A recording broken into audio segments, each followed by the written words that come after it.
Glowies. If your notes look like they belong on Pinterest, but you still open your notebook before an exam and think, wait, what exactly was I supposed to learn here? Then we need to talk. Because aesthetic notes are cute, but aesthetic notes that actually make studying easier, even better. And no, you do not need expensive stationery, 17 different highlighters, and handwriting that looks like it was printed by a professional calligrapher. Today, I'm showing you how to take pretty, aesthetic notes that are actually useful when it's time to study.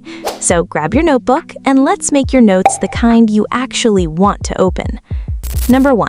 Start with the structure before the decoration. This is probably one of the biggest mistakes people make when trying to take aesthetic notes. They start with the colors. They draw little flowers. They make cute headers. They put washi tape everywhere. And then they realize they haven't actually organized the information. Please don't decorate your notes before you know what you're putting on the page. Start with your topic. Write your main heading. Then divide the topic into smaller sections. For example, if you're studying biology and your topic is the human heart, you could have sections like the structure of the heart, the chambers, blood circulation, and the functions of the heart. Now your page already has a structure. The aesthetic part comes after, because the prettiest notes in the world are still confusing if your eyes don't know where to look. Number 2, give every page a visual hierarchy. Basically, make the important things look important. Your main title should stand out the most. Your subheadings should be slightly smaller. Your normal explanations should be simple, and important words can be underlined, highlighted, boxed, or written in a different color. Think of it like this. Your title is the headline, your headings are the chapters, and your normal notes are the details. This makes your brain's job easier because you aren't looking at one giant wall of text. And honestly, it also makes your notes look instantly more expensive. Number 3, pick a color system and stick with it. You do not need to use every color in your pencil case. Actually, please don't. If your notes have pink, purple, blue, green, orange, yellow, red, and 3 shades of glitter, at some point your notebook is going to look like it is having an identity crisis. Try using around 3 main colors. For example, black or dark blue for your normal writing, 1 color for headings, and 1 accent color for important information. You can also give each color a job. For example, pink could mean definitions, purple could mean important facts, and blue could mean examples. The exact colors don't matter. What matters is consistency. That way, when you're reviewing your notes later, you already know what each color means. Stop highlighting everything. I know that sentence personally attacks a lot of us, but if you've ever highlighted an entire paragraph and then wondered what the important part was, yeah, same. Highlighting works best when it helps you identify the information you actually need. So instead of highlighting this entire sentence, photosynthesis is the process by which green plants use sunlight, carbon dioxide, and water to produce glucose and oxygen, you could highlight photosynthesis, sunlight, carbon dioxide, water, glucose, and oxygen. Now, when you come back to that page, your eyes immediately find the key information. And please remember, if everything is important, nothing is important. Number 5, write in your own words whenever you can. This is where pretty notes become useful notes. Instead of copying your teacher's explanation word for word, try to understand it and rewrite it in a simpler way. For example, if your textbook gives you a complicated definition, write the proper definition first if you need it for school. Then, underneath it, write "basically" and explain it like you're explaining it to your best friend. If you can't explain the concept simply, that's actually useful information. It may mean you haven't fully understood it yet. So your notebook becomes more than a place where information goes, it becomes a place where you process the information. Number 6, use boxes, tables, and diagrams when they actually make sense. Not every page needs a cute little box, but some information is much easier to understand when you stop writing everything in paragraphs. For example, if you're comparing two things, make a table. If you're learning a process, make a flowchart. If you're learning anatomy, draw and label a diagram. If you're studying historical events, make a timeline. If you're learning vocabulary, make a small 2-column list.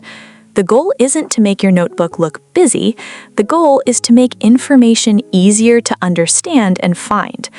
Number 7, leave breathing room. Please stop trying to fit an entire textbook onto one page. Your notes need space. Leave gaps between different sections. Leave a little space around your headings. And if you're taking notes during class, don't panic if you don't have time to make everything perfect. You can always clean them up later. In fact, I actually recommend separating learning from decorating. During class, focus on understanding and capturing the important information. Later, you can organize your notes and make them prettier, because no aesthetic notebook is worth missing half the lesson. Number 8, make your notes easy to review. This is where I want you to change the way you think about notes. Your notes aren't the final destination, they're a tool. After finishing a topic, don't just close your notebook and say, "Okay, I'm done." Instead, look away from the page and ask yourself, what did I just learn? What are the main points? Can I explain this without looking? What would my teacher ask me about this? Try answering those questions from memory. This is called retrieval practice, and it's one of the study strategies with strong evidence behind it.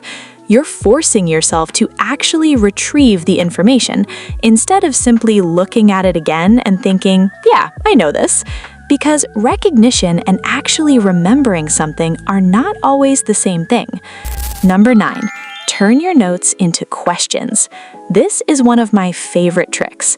Let's say your notes say, the mitochondria is an organelle responsible for producing ATP through cellular respiration. Instead of leaving it like that, turn it into, what is the function of the mitochondria? Then cover your notes and answer it. Or if you're studying history, why did this event happen? What happened afterward? Who was involved? If you're studying mathematics, what formula do I use here? When would I use it? Can I solve an example without looking? Now your notebook can double as a mini quiz, and that is so much more useful than just rereading the same page 5 times. Number 10, don't wait until exam week to look at your notes. I know, this is the part nobody wants to hear, but your future self will thank you.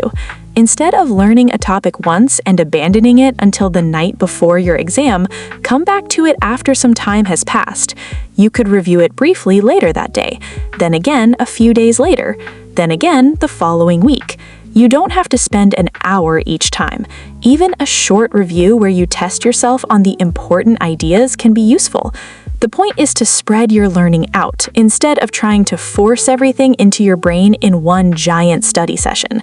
And honestly, your notes will become much easier to study when you do this, because you're not seeing the material for the first time 2 hours before the exam. Number 11, create a things I keep forgetting section. This one is so underrated. While studying, pay attention to the things you repeatedly forget. Maybe it's a formula, maybe it's a definition, maybe it's a date, maybe it's one confusing concept that refuses to enter your brain. Write those things on a small section of your page or in a separate trouble list. Then review that list more often, because your study time should not be divided equally between everything you already know and the things you keep getting wrong. Spend more time on the information that actually needs your attention. Number 12, don't compare your notes to Pinterest.